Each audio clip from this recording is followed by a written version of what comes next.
మీకుండే ఎటువంటి గ్రహ బాధలైనా గృహ బాధలైనా శాశ్వత పరిష్కారం కోసం సంప్రదించండి శ్రీనివాస జ్యోతిషాలయ. సార్ నమస్తే సార్. నమస్తే సార్, ఈ నిన్న జరిగిన సంఘటనలో ఒక తండ్రి ముగ్గురు పిల్లగాలను అతి కిరాతకంగా పెట్రోల్ పోసి మరి చంపేయడం జరిగింది.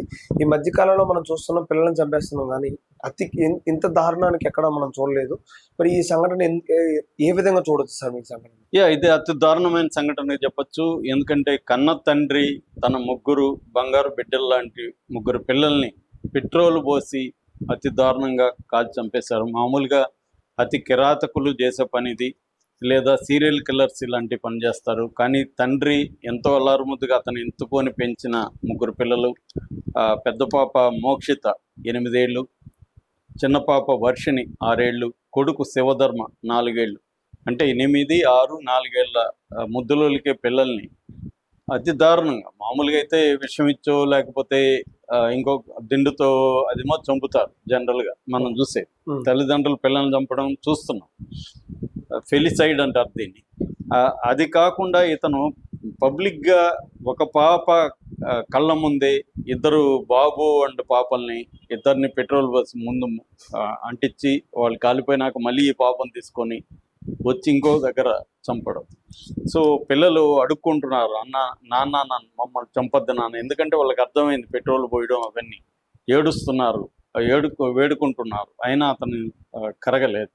సో ఎందుకు ఇంత దారుణానికి ఒక తండ్రి పాల్పడ్డాడు అనేది ఇప్పుడు సంచలనంగా మారింది. అసలు ఏం జరిగింది, ఎందుకు ఇలా చేశాడు అనే విషయాల గురించి మనం మాట్లాడదాం. సో వీళ్ళది వచ్చి ప్రకాశం జిల్లా ఎర్రగొండపాలెం మండలం పెద్ద బోయేపల్లి అనే ఒక గ్రామం. అందులో వెంకటేశ్వర్లు, దీపిక భార్యాభర్తలు. వీళ్ళకి ఇందాక చెప్పినట్టుగా ముగ్గురు పిల్లలు, మోక్షిత, వర్షిణి, శివధర్మ 8 ఏళ్ళు, 6 ఏళ్ళు, 4 ఏళ్ళు. సో వీళ్ళిద్దరికి మధ్య గత కొంతకాలంగా భార్యాభర్తల మధ్య గొడవలు జరుగుతున్నాయి. సో ఈ గొడవల్లో ఇతను బాగా ఫ్రస్ట్రేట్ అయిపోయాడు. అంటే తను చనిపోవాలని డిసైడ్ అయిపోయాడు. భార్య మీద తీవ్రమైన కోపంతో తను చనిపోవాలని డిసైడ్ అయ్యాడు. మామూలుగా అయితే ఏం జరుగుతుందంటే, ఇలాంటి గొడవలు వచ్చినప్పుడు భర్త భార్యను చంపేయడం కానీ, లేదు తను ఆత్మహత్య చేసుకోవడం కానీ జరుగుతుంది. మామూలుగా మనకి ఆత్మహత్యల డేటా చూసుకుంటే ఇండియాలో మగవాళ్ళ ఆత్మహత్యలు స్త్రీల ఆత్మహత్యల కంటే ఎక్కువ ఉంటాయి. దానికి ప్రధాన కారణం కుటుంబంలో వచ్చే సమస్యల వల్లనే ఎక్కువగా. నెంబర్ 1 రీజన్ అదే.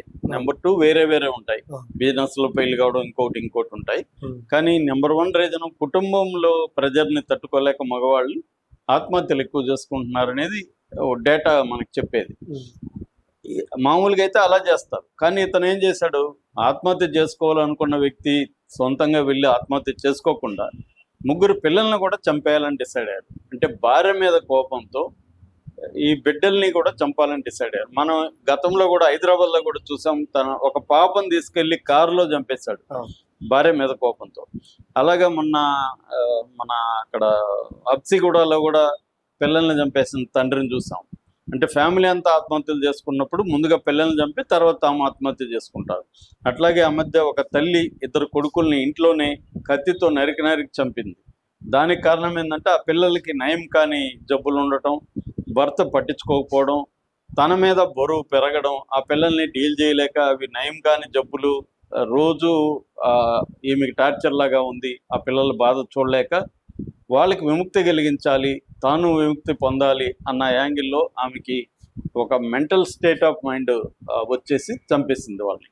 వాళ్ళు పరుగులెత్తా ఉంటే కూడా తరిమి ఇంట్లో చంపింది. అలాగా ఇప్పుడు ఇతను ఏం డిసైడ్ అయ్యాడంటే, ఈ వెంకటేశ్వర్లు పిల్లల్ని కూడా చంపేయాలని డిసైడ్ అయ్యాడు. మామూలుగా ఇలాంటి మైండ్ సెట్ ఎలా ఉంటుందంటే, సైకోపాత్ లక్షణాలు అంటాం. సైకోపాత్ లక్షణాల్లో ఎదుటోళ్ళు ఆబ్జెక్ట్ లాగా కనబడతారు తప్ప హ్యూమన్ బీయింగ్స్ లాగా కనబడరు.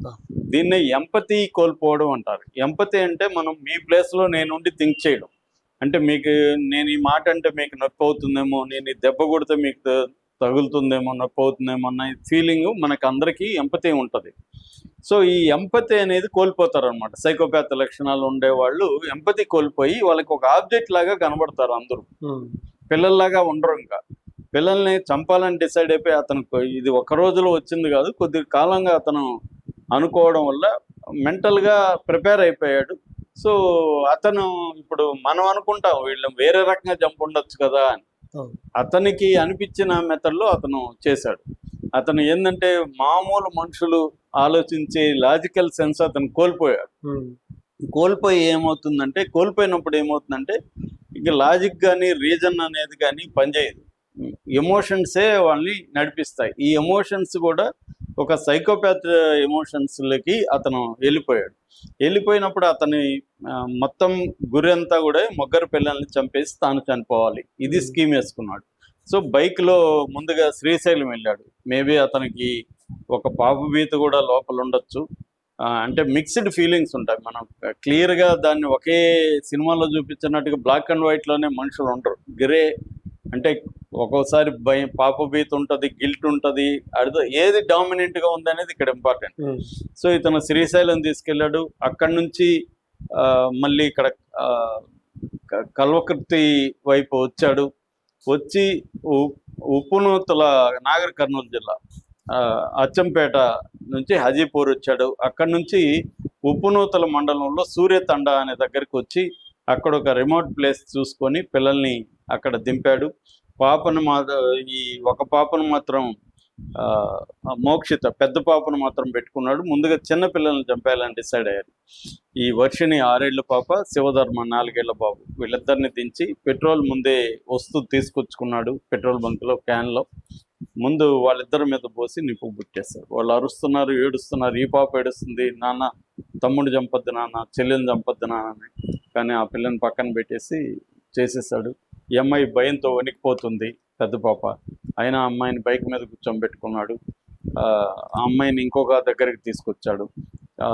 కల్వకుర్తి మండలం తాండ్రా అనే ఏరియా ఉంది, అక్కడికి తీసుకొచ్చి ఆ అమ్మాయిని కూడా నిలబెట్టి, ఆ అమ్మాయి కూడా అరుస్తుంది, ఏడుస్తుంది. అయినా అమ్మాయి ఇతను ఏమాత్రం కనికరం లేకుండా పెట్రోల్ పోసి ఆ అమ్మాయిని కూడా తగలబెట్టేశాడు. తగలబెట్టినాక మళ్ళీ బైక్లో కల్వకుర్తి వెళ్ళాడు. అక్కడ పురుగుల మందు కొన్నాడు. పురుగుల మందు కొని వెల్దుండి మండలం పెద్దాపూర్ శివార్లో బోరకుంట అనే ఏరియాలో వచ్చి పురుగుల మందు బైక్ పక్కన పెట్టాడు. పురుగుల మందు తాగేసి పడిపోయాడు. అక్కడ డెడ్ బాడీ దొరికింది. సో ఎప్పుడైతే ఈ డెడ్ బాడీ ఇతంది ఫస్ట్ దొరికింది, అక్కడ ఉన్న జనానికి దొరికి పోలీసులకు ఫోన్ చేశారు. పోలీసులు అతని దగ్గర ఐడి కార్డులు అన్నీ ఉన్నాయి. దాంతో వాళ్ళ తమ్ముడు మల్లికార్జునరావు అని ఆయనకి ఇన్ఫామ్ చేశారు. సో ఆయన వచ్చి చూసి పిల్లలు కూడా తీసుకొచ్చాడు. సార్ పిల్లలు ఏమయ్యారు అనేది ఈయన కంప్లైంట్ ఇచ్చాడు. సో పిల్లల్ని వెతకడం మొదలుపెట్టారు. సీసీటీవీలో ఆ రూట్లో సీసీటీవీని చూశారు. అచ్చంపేటలో ఈయన 3 పిల్లలతో వెళ్తున్న సీసీటీవీ ఫుటేజ్ కనబడింది. ఆ తర్వాత దిండి గ్రామంలో పెద్ద పాపతో వెళ్తున్న ఫుటేజ్ కనబడింది. దాంతో ఈ రూటు అచ్చంపేటకి దిండికి మధ్యలోనే వీళ్ళని ఏమన్నా చేసి ఉండొచ్చు అన్న యాంగిల్లో వెతికినప్పుడు ఆ 2 బాడీలు పూర్తిగా కాలిపోయినాయి కనబడ్డాయి. తర్వాత దిండి దగ్గర నుంచి మళ్ళీ వెతకడం మొదలు పెడితే ఈ పెద్ద పాప మృతదేహం కూడా కాలిపోయి ఇది కనబడింది. ఇలాగా ఇప్పుడు దీనికి కారణం ఇప్పుడు భార్య కాబట్టి భార్య మీద కూడా కేసు పెట్టారు. అంటే ఈ మరణాలకి ఆమె కూడా కారణం.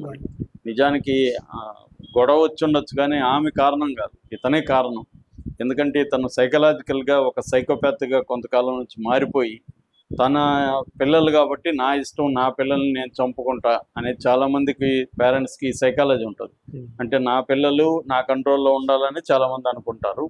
తల్లిదండ్రులు చెప్పినట్టు పిల్లలు వినాలి, నా కంట్రోల్లో ఉండాలి, నేను ప్రొడ్యూస్ చేశాను కాబట్టి వీళ్ళ మీద సర్వ హక్కులు నావనుకుంటారు. కొంతమంది వీళ్ళని చంపే హక్కు కూడా నాకే ఉంటుంది అనుకుంటారు. చాలామంది భ్రూణ హత్యలు అంటారు, అంటే పిండాన్ని చంపేయడం. అది ముఖ్యంగా ఆడపిల్లలు అయితే అది చేయడం. అట్లాగే ఆడపిల్లలు పుట్టినాక కూడా వడ్ల గింజలేసి చంపేయడం, ఇలాంటి ఆచారాలు చాలా ఉన్నాయి. రాజస్థాను, తమిళనాడు ఇలాంటి చోట్ల ఎక్కువగా ఇప్పటికి కూడా ఉన్నాయి. సో అలాగా ఇతనైతే ఇది ఆడపిల్ల మగపిల్ల అని కాదు, భార్య మీద కోపంతో తాను చనిపోవాలనుకొని తాను లేని లోకంలో పిల్లలు కూడా ఉండకూడదు అన్న యాంగిల్లో నుంచి అతను ఒక క్రూరమైన మనస్తత్వంతో వీళ్ళ ముగ్గురిని కూడా అతి దారుణంగా చంపేశారు. Thank you.